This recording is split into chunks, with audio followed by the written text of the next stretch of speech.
Group 5 out on the track now. There's some people hanging up their bikes, and because it's wet, I don't think so too much, but I can only see one of the Galways out there.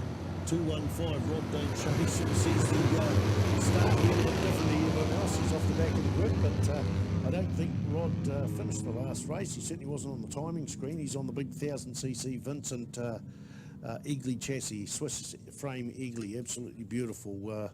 I have a Vincent myself and actually thinking of selling it if anyone's interested in a Vincent. It's a C-Series Rapide with pretty few Rapide, Black Shadow and the odd lightning bit in it there, so if anyone wants a Vincent, I could be persuaded to part with that. I've had it about 20 years and good reliable bike. I just don't get on it and ride it as much as I should, so need the space in my shed to get on with some other projects. Right now, that's a Galway out in the front. Which one is it? That's Terry, I think, recognising the leathers, number 315. Had a bit of a DNF in the last race down that centre straight, so had to put his hand up and then get towed on in there. But in second spot, I would say that's likely to be Colin Tate there on the 101 machine. Running two bikes today, the yellow Manx Norton and also a Norton Dominator. So red leathers with a black and silver bike. Pretty sure that's number 101 Colin Tate there. Got his riding style there. We'll see when we go down that back straight. We go into the static camera. It's good. We can see a few dry patches over there. Bit of rubber on the inside of the circuit as well. Yeah, it is Colin Tate, 140. Paul Arnott there in third spot with Jaden Galway listed as being on the track, but I don't know that he's out there at the moment. So let's go down to the front straight. It is Terry there in the lead. Yep, Tate, Paul Arnott. Now who's this coming through? It's 254, is it? 254. Bit confused here. 454. Michael Hamilton, Johnny Stevens on 185, the Triumph Bonneville, followed by 215 Rod Dunshay, and then Brent Taylor on the Triumph Thunderbird. So 4 Nortons in the front, followed by a Triumph and Vincent and a Triumph, and Terry Galway there from the Masterton. Used to, I'm actually trying to think, has he ever been off a bike called a Norton on the racetrack? I'm trying to think what he's raced apart from Nortons. I know his boys have dabbled at the New Zealand Superbike Championships on Triumph 675. I always remember one of the highlights of their career in my commentary days was watching one of the lads there. There's Jamie and Jaden. I think it was Jamie at that particular meeting at Taupo, and he was matching the current New Zealand Superbike champion Supersport 600 riders' lap times at Taupo. That was Dennis Charlotte versus Jamie Galway on the 675cc Triumph.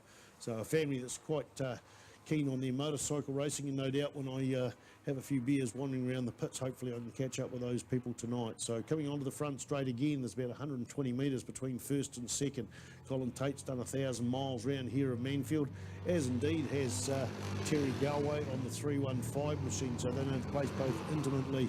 Good to see one of the boys back on the track. Got almost a photo finish for the photo lap there for third and fourth. Paul Arnott gets popped down to fourth place. Michael Hamilton gets across. Michael on the 454 Norton Commando. Paul Arnott on the Rob North Triumph. The Rob North Triumph. Why did I say that? Rob North Norton. It says it on the screen. I was staring at it, but as I say, when Neville picked me up on something before, said you've got the wrong bike, I said I just program it into my head, and that's right. I do appreciate it being pointed out, and I've got that back into my head now.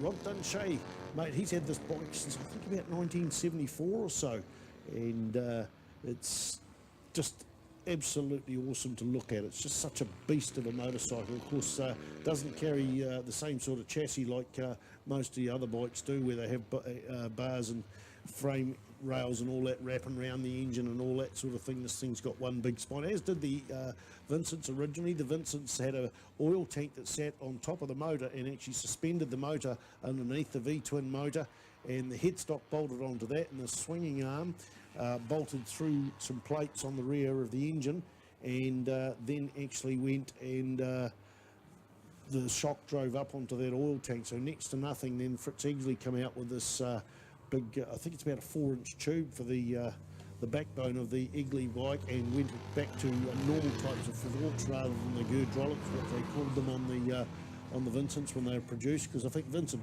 stopped production in 1955. hydraulic suspension was still struggling at those stages, not just about non-existent. That's why they had the Gr5R2s, but Egley put those on there. So that's part of the history of that, if you can get all that jumble I was saying. The white flag's out. This is the last lap for event 5.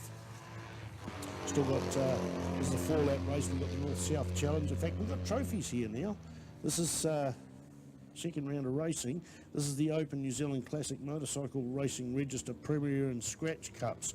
Apologies for that. We had the TT Cups in the first 2 events, the Group 1 and Group 2.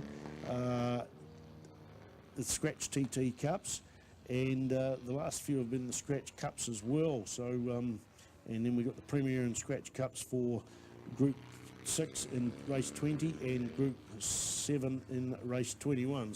Sorry folks, I was just still looking at the early part of the list, and that we'll cross that off with a pen and get back onto the track, looking out for the lead bike. There it is, 315 Terry Galway down that back straight. As the rain come back, almost looks like it's coming back. Or is that just my imagination? I think we're getting away with it pretty much today. It might be a little bit different when the post-classics come out, because they've got the option between slicks and not slicks. Onto the front straight, Terry Galway on 315. I'll tell you what, Colin Tate's been closing up. Another couple of laps, he might have got him, but Terry takes the win there on 315. Colin Tate takes second place on 101. So going to be a battle to the line for third and fourth maybe.